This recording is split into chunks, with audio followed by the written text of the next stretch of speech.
बिस्मिल्लाहिर्रहमानिर्रहीम, अस्सलाम वालेकुम रहमतुल्लाहि वबरकातुह। हाँ जी, तो आज माशाल्लाह से जी मंडे है, तो आज की वीडियो शुरू करते हैं। काफ़ी टाइम हो गया कि आपसे जो है ना वो रब्ता नहीं हुआ, कुछ वजूहात की वजह से। तो अल्हम्दुलिल्लाह ठीक ठाक हैं।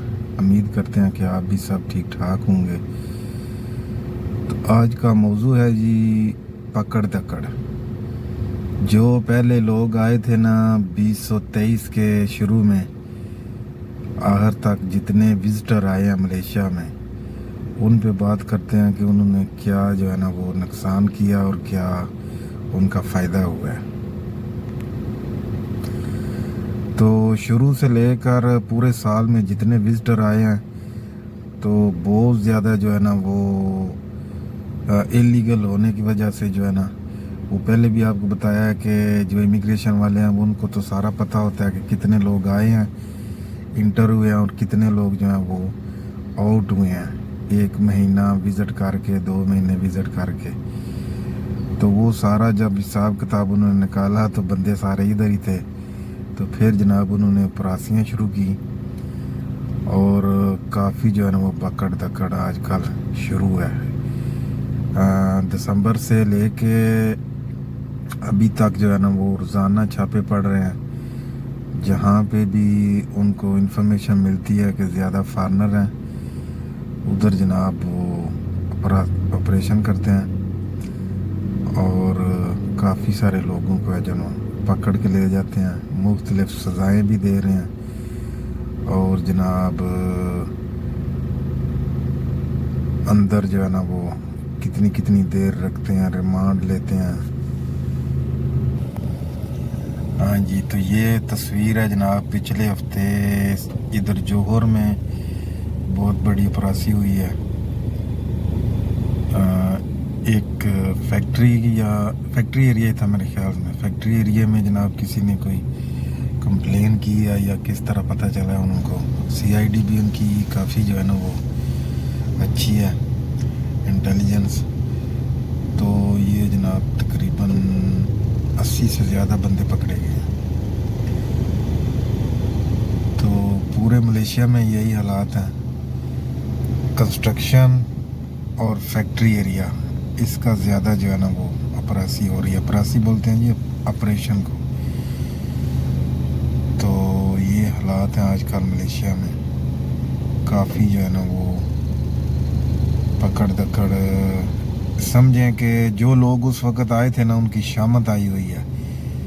तो इसलिए हमारी तरफ से जनाब आपको यही नसीहत है कि अगर आप कहीं पे टिके हुए हैं किसी घर में या किसी महफूज फैक्ट्री में, तो आगे पीछे जो है वो थोड़ा कान खड़े रखें,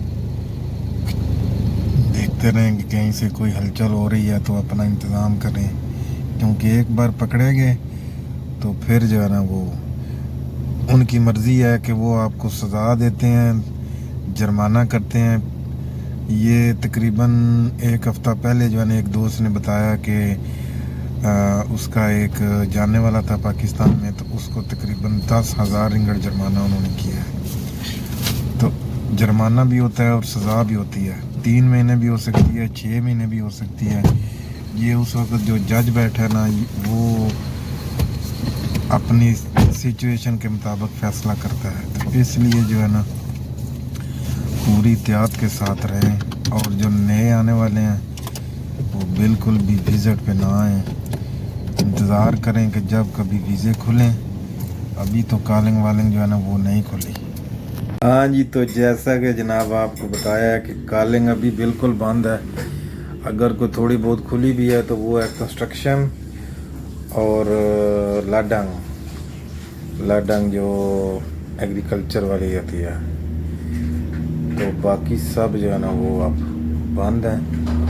तो जब कभी खुलेंगी तो इंशाल्लाह आपको पहले बताएंगे। तो अभी आराम से उधर बैठें, मौज मेला करें। तो जब जनाब आपका नसीबा इधर होगा, खाना पानी دانا پانی ادھر اٹھے گا آپ کا تو آپ جناب ادھر پہنچ جائیں گے. تو جو لوگ ادھر بیٹھے ہیں وہ فل احتیاط کریں کیونکہ ابھی جو ہے نا پکڑ دکڑ زوروں پہ ہے. جو ان کے ہتھے چڑھ جاتا ہے نا اس کی شامت آ جاتی ہے. کیونکہ آپ سوچیں کہ اگر 4-4.5 لاکھ دے کے آپ وزٹ پہ آئیں اور پھر آپ کو اندر بند کر دیا جائے 5-6 مہینے کے لیے جرمانہ الگ سے. اگر جرمانہ ادھر کون دے گا آپ کا؟ جو جرمانہ نہیں دے سکتا اس کی سزا اور ایکسٹینڈ ہو جائے گی. تو اس لیے ہمارا آپ کو یہی مشورہ ہے کہ پوری احتیاط کریں, پاسپورٹ اپنے پاس رکھیں اور ہر وقت جو ہے نا وہ مہمان جانیں آپ کو اپنے آپ کو. تو جہاں کہیں اگر کام ملا ہے تو سیفٹی والی جگہ پہ کام کریں. اوکے جی, اللہ حافظ. اپنا بہت سارا خیال رکھیں اور ہمیں دعاؤں میں یاد رکھیں. Bye bye.